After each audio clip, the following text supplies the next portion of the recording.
Why did America arrest the Venezuelan president? Welcome to Money's Destiny, where we examine how financial bubbles, policy mistakes, and systemic manipulation have repeatedly led generations into chasing the illusion of prosperity. Subscribe so we can get straight to the point. The movement currently happening in the global oil market is not just a political event. It is the beginning of a completely structural change. What we are observing today is not a temporary shock or an event that will disappear in the news cycle. This is the first step of a profound reordering in the world energy market. At the center of this is Venezuela, a country with the largest proven oil reserves in the world. But the issue is not only about taking control of the country. The main point is removing the bottlenecks that prevent this oil from flowing back into the global market. That means infrastructure, pipelines, refineries, logistics, and corporate access. These are the true triggers of the reset. Oil is not just another commodity. It forms the foundation of the modern economy. It affects everything from transportation costs to food prices, from manufacturing margins to inflation. That is why when production, distribution, and supply are controlled by a different entity, it creates a global shock. The U.S. intervention in Venezuela may look dramatic at first glance, but beneath it, a much deeper mechanism is at work.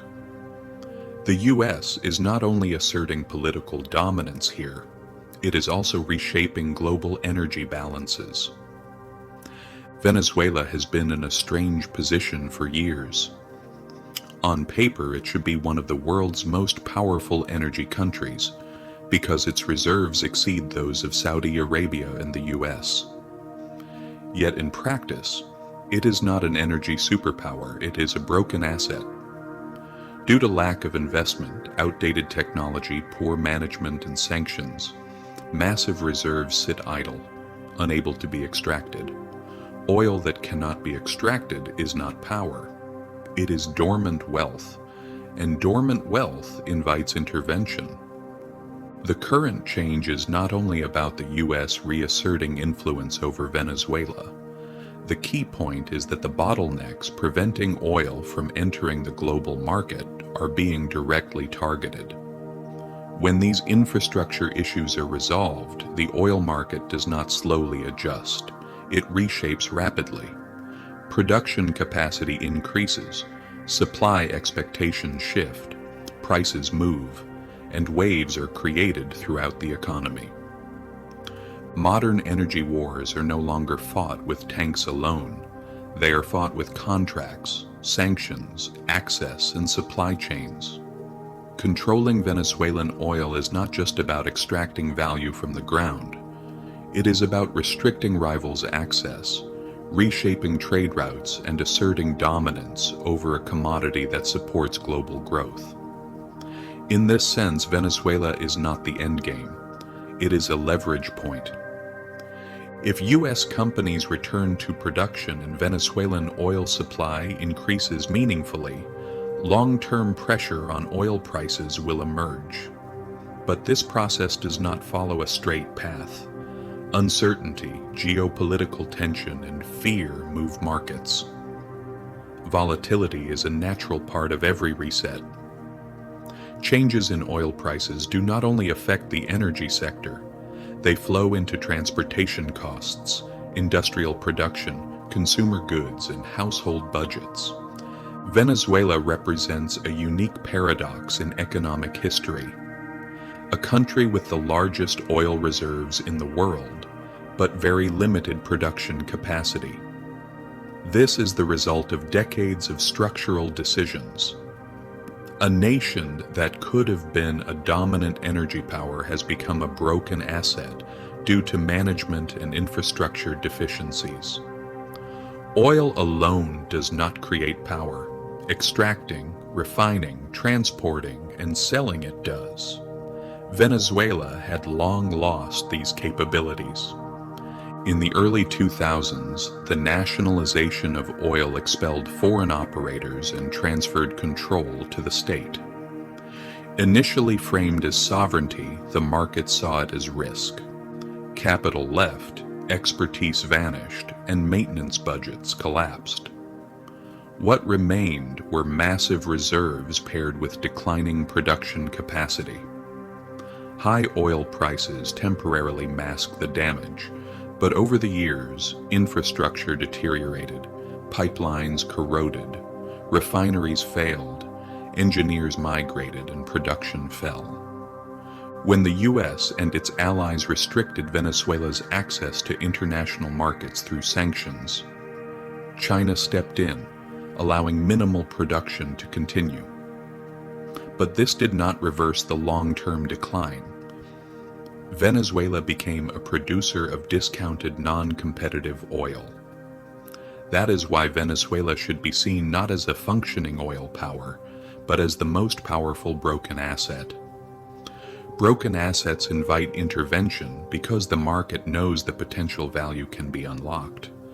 The current shift focuses less on ideology or government control and more on production capacity. U.S. companies can restore Venezuela's broken infrastructure and with relatively modest investment introduce large volumes of supply into the market. Historically, Venezuela produced 3 million barrels per day, while today it is far below that. This gap represents millions of barrels that markets have effectively written off. Even a portion returning would not only affect Venezuela's revenue, but also change global supply dynamics. This situation is a serious disruption for China.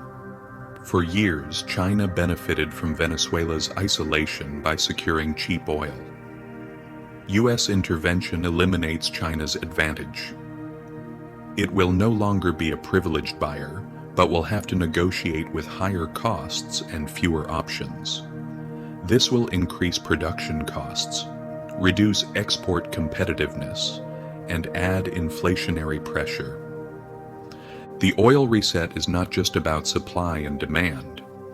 It is also about the transfer of economic and strategic power. The U.S.'s goal is to control Venezuelan oil, limit China, direct energy flows, and reshape global power balances. Markets quickly notice this. Rising production expectations affect prices and investment decisions. The reset process naturally includes volatility. Fear and uncertainty cause short-term price swings, but long-term expectations of increased supply allow prices to stabilize. This has both economic and psychological effects, shaping consumer and investor behavior. Changes in oil prices influence everything from logistics to production, from consumer spending to central bank decisions. Energy wars are won not only through conflicts, but by creating uncertainty, changing market perceptions, and activating capacity. Venezuela is at the center of this reset. Its reserves are massive, infrastructure broken, but its reactivation potential is high. This combination makes it the most critical pressure point in the global energy system. The stability of oil prices affects not just energy markets, but the entire economy. Transportation, production, agriculture, and services all rely on oil. When prices fall, costs decrease, inflationary pressure eases, and consumer spending rises. Therefore, the oil reset reshapes not just energy, but money and economic power balances as well. The return of Venezuelan oil to the market establishes a new balance in the global economy. An asset that was once broken is now becoming an active force, affecting not only the U.S. or Venezuela, but also China and other energy-dependent countries. Volatility may seem frightening in the short term, but over time markets absorb the new reality. In short, the oil reset is not just about prices and production. It is a process redefining power, strategy, and economic behavior. Venezuela is the leverage point at the center of this process. As oil flow is reactivated, markets, monetary policy, inflation, and global power balances will be reshaped. And this transformation occurs quietly but structurally, without dramatic events.